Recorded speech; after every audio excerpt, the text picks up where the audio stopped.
Pessoal, tudo bem com vocês? Gostaria de convidá-lo a entrar no meu site www.vandeir.com.br. Lá você encontrará as videoaulas de uma maneira bem organizada para facilitar os seus estudos. É tudo de graça, não precisa se cadastrar, não precisa nada, é só entrar, curtir, se divertir e aprender, ok? Gente, tem meu Facebook, quem quiser me adicionar como amigo será bem-vindo. Tem o Twitter lá, quem me seguir eu sigo de volta, também será muito bem-vindo. E vamos dar sequência às nossas aulas de conversões de unidades de capacidade. Assista as aulas em sequência, que é muito bom para você entender direitinho o meu método, principalmente a primeira, que eu construo essa tabela. E olha só, pessoal, uma coisa aí que eu quero dizer para vocês. Se possível, divulgue o meu site. Se vocês me ajudam, eu ajudo vocês com as videoaulas, ok?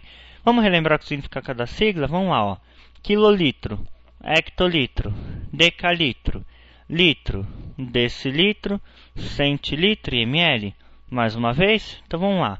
Quilolitro, hectolitro, decalitro, litro, decilitro, centilitro e ml.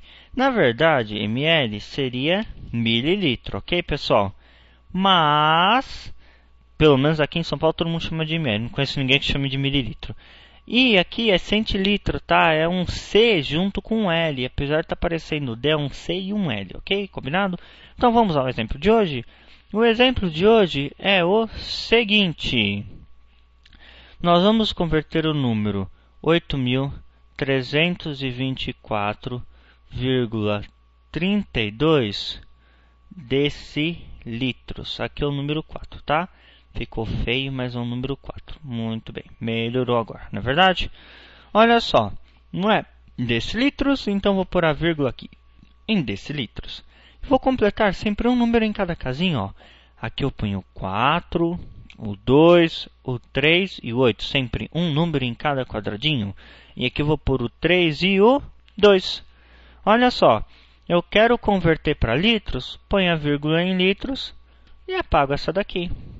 Ah, eu quero converter para hectolitros, ponho a vírgula em hectolitros e apago essa daqui. Ah, não, eu quero converter em centilitros. Tá bom, põe a vírgula em centilitros e apaga essa daqui. E ml? Ótimo, põe a vírgula em ml e apaga essa aqui.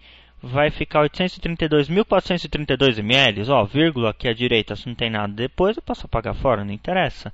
Ah, e se eu quiser colocar em quilolitro? Põe a vírgula em quilolitro. O que eu faço aqui? Eu acrescento um zero. Não vou deixar um buraco, né, pessoal?